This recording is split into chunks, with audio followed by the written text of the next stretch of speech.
നമ്മൾക്കിവിടെ x of n equal to 1/2 raised to n into u of minus n plus 1/3 raised to n into u of minus n എന്ന ഒരു discrete function തന്നിരിക്കുന്നു. ആ ഫംഗ്ഷൻ്റെ Z transform കണ്ടെത്തണം. അതാണ് നമ്മുടെ question.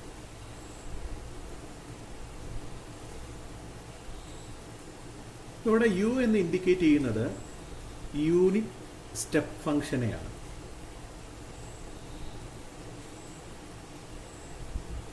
അപ്പോൾ നമുക്ക് ഡിസ്ക്രീറ്റ് ഫോമിൽ യൂണിറ്റ് സ്റ്റെപ്പ് ഫംഗ്ഷനെ നമുക്ക് ഈ ഒരു ഗ്രാഫ് കൊണ്ട് റെപ്രസെന്റ് ചെയ്യാൻ കഴിയും. അതായത്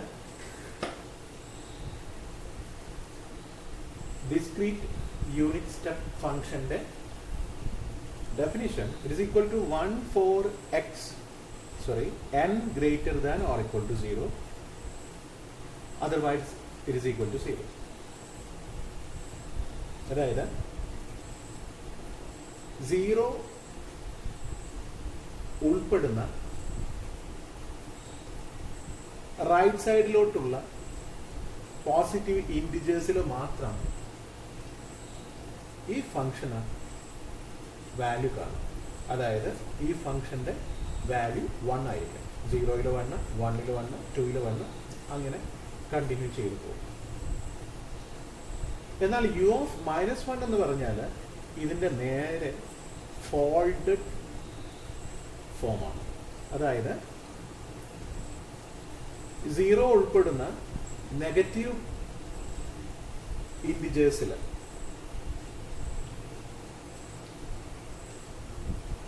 ഈ ഫംഗ്ഷന്റെ വാല്യൂ 1 ആയിരിക്കും. U of -n equal to 1 for n less than or equal to 0, otherwise its value equal to 0. ഇങ്ങനെയാണ് നമ്മൾ യൂണിറ്റ് സ്റ്റെപ്പ് ഫംഗ്ഷനെ ഡിഫൈൻ ചെയ്തിരിക്കുന്നത്. നമുക്ക് x ഓഫ് n എന്ന ഒരു ഡിസ്ക്രീറ്റ് ഫംഗ്ഷന്റെ ഇസഡ് ട്രാൻസ്ഫോമിന് നമുക്ക് ക്യാപിറ്റൽ എക്സ് ഓഫ് ഇസഡ് എന്ന് റെപ്രസെന്റ് ചെയ്യാം. ഇസ് ഈക്വൽ ടു, അത് കണ്ടെത്താനുള്ള formula summation n equal to -∞ to +∞ x of n into z raise to -n എന്നാണ്.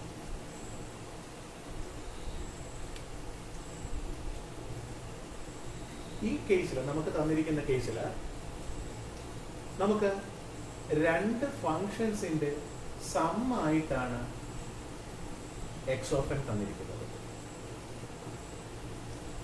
അപ്പോൾ നമ്മൾ ചെയ്യേണ്ടത് ഓരോന്നിൻ്റെയും ഇസഡ് ട്രാൻസ്ഫോം കണ്ടിട്ട് അത് തമ്മിൽ ആഡ് ചെയ്താൽ നമുക്ക് എക്സ് ഓഫ് എൻ എന്നുള്ള ഫംഗ്ഷന്റെ ഇസഡ് ട്രാൻസ്ഫോം കിട്ടും. ഈ ഒരു ഫോർമുല ഉപയോഗിച്ചിട്ട് നമ്മൾ എക്സ് ഓഫ് എന്നിന്റെ ഇസഡ് ട്രാൻസ്ഫോം കാണുകയാണെങ്കിൽ x1 of z equal to summation n equal to -∞ to ∞ x1 of n into z raise to -n വരും, ഈക്വൽ ടു സമ്മേഷൻ, ലിമിറ്റ് ഞാൻ ഇപ്പോൾ എഴുതുന്നില്ല, ആദ്യം ഞാൻ ഇതിൻ്റെ ഈ സമ്മേഷൻ്റെ ഉള്ളിൽ വരുന്ന ടേംസ് എഴുതാൻ പോവാണ്. സോ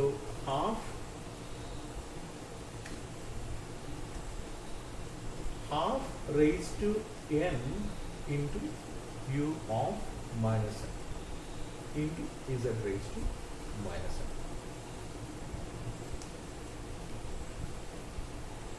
ഈ u ഓഫ് -n നമുക്ക് ആക്ച്വലി ഇസഡ് ട്രാൻസ്ഫോം കാണണമെങ്കിൽ നമ്മൾ -∞ മുതൽ ∞ വരെ സമ്മേഷൻ ചെയ്യണം. പക്ഷെ നമുക്കറിയാം യു ഓഫ് -n എന്നുള്ള ഫംഗ്ഷൻ -∞ ടു 0 എക്സിസ്റ്റ് ചെയ്യുന്നുള്ളൂ. അതിൻ്റെ വലതുഭാഗത്തോട്ട് 0ക്ക് ഗ്രേറ്റർ ആവുന്ന, എന്നിൻ്റെ വാല്യൂ 0ക്ക് ഗ്രേറ്റർ ആവുന്ന കേസിൽ യു ഓഫ് -n 0 ആണ്. അപ്പോൾ നമ്മൾ ആ ഒരു സൈഡിലോട്ട് നമ്മൾ സമ്മേഷൻ ചെയ്യേണ്ട നമ്മുടെ -∞ ടു 0 വരെ ചെയ്താൽ മതി. n equal to minus infinity to 0. ഇത് നമ്മൾ നമ്മുടെ സൗകര്യത്തിന് വേണ്ടിയിട്ട് ഈ മൈനസ് എന്നിനെ നമ്മൾ k ആയിട്ട് അസ്യൂം ചെയ്യുന്നു. അങ്ങനെയാണെങ്കിൽ എന്നിൻ്റെ വാല്യൂ മൈനസ് ഇൻഫിനിറ്റി ആവുന്ന കേസിൽ കെയുടെ വാല്യൂ മൈനസ് ഇൻഫിനിറ്റി ആവും. എന്നിൻ്റെ വാല്യൂ 0 ആവുന്ന കേസിൽ കെയുടെ വാല്യൂ 0 ആവും. സോ നമുക്ക് ഇതേ ഇക്വേഷനെ summation k equal to 0 to infinity half raised to minus k into ഇതിൻ്റെ മാഗ്നിറ്റ്യൂഡ് 1 ആണ് നമ്മൾ പറഞ്ഞു z raised to k എന്ന് എഴുതാം, which is equal to summation k equal to 0 to infinity then ഈ 1/2 raised to minus k നമുക്ക് 2 raised to k എന്ന് എഴുതാം. അപ്പോൾ 2 raised to k into z raised to k നമുക്ക് 2z all raised to k എന്ന് എഴുതാം.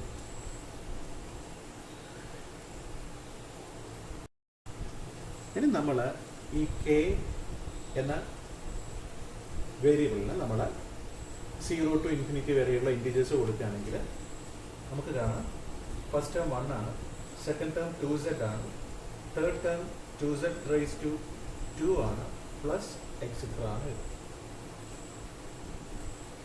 So it is equivalent to a GP with the first term 2 and the common ratio 2z having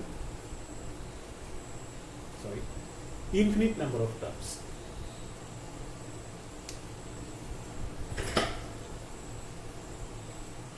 അങ്ങനെയാണെങ്കിൽ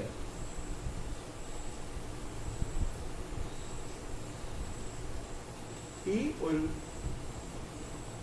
സീരീസിന്റെ അല്ലെങ്കിൽ geometric പ്രോഗ്രഷന്റെ സമ്മ വരിക equal to 1 into r raised to n, that is 2z all raised to n minus 1 divided by r minus 1, where n tends to infinity. Where n tends to infinity.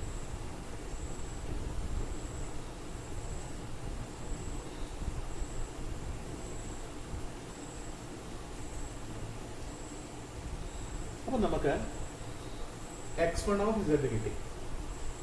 ഇതേപോലെ നമുക്ക് x2 of z ചെയ്തിട്ടുണ്ടെങ്കിൽ ഇതേപോലെ തന്നെയുള്ള ഫംഗ്ഷനാണ്. അപ്പോൾ നമ്മൾ ചെയ്യേണ്ട steps ഒക്കെ ഇത് തന്നെ. ഇവിടെ 1/3 ആണ്. അങ്ങനെയാണെങ്കിൽ ഈ ഇക്വേഷനിൽ 2 പകരം 3 വരും. അപ്പോൾ നമുക്ക് this is x1 of z,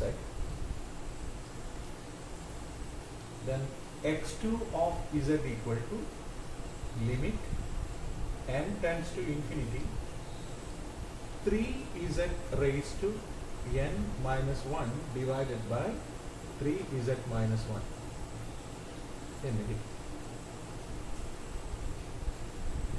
അങ്ങനെയാണെങ്കിൽ നമുക്ക് x of z equal to limit n tends to infinity x1 of z, that is 2z all raised to n minus 1 divided by 2z minus 1 plus 3z all raised to n minus 1 3z minus 1 എന്നിട്ട്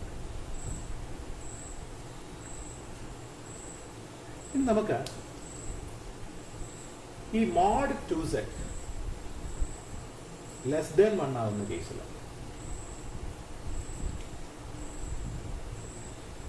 if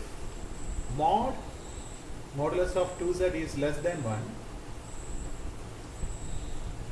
then നമുക്ക് കാണാൻ കഴിയും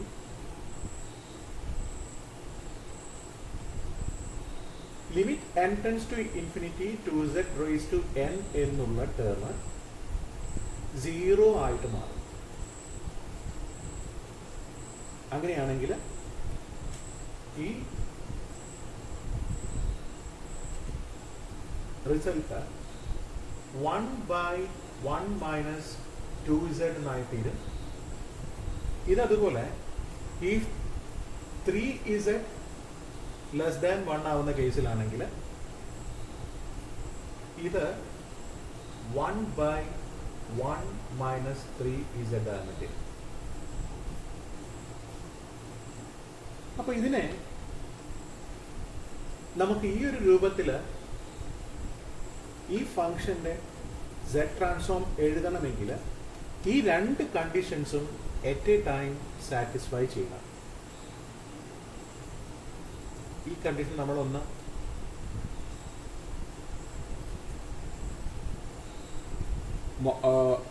മറ്റൊരു രൂപത്തിൽ എഴുതുകയാണെങ്കിൽ mod z less than half എന്ന് കിട്ടും. ഇത് എഴുതുമ്പോൾ മോഡ് z ലെസ് ദാൻ 1/3 എന്ന് കിട്ടും.